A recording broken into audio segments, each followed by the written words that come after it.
श्रीललितादेव्यै नमः। श्रीललितासहस्रनामस्तोत्रम् ध्यानम्।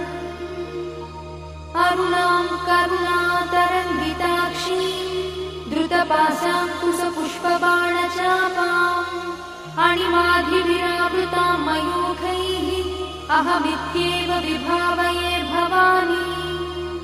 ध्यायेत् पद्मासनस्थां विकसितवदनां पद्मपत्रायताक्षीं हेमाभां पीतवस्त्रां करकलितलसद्देव पद्माम्बराङ्गी सर्वालङ्कारयुक्तां सततमभयदां भक्तनम्रां भवानी।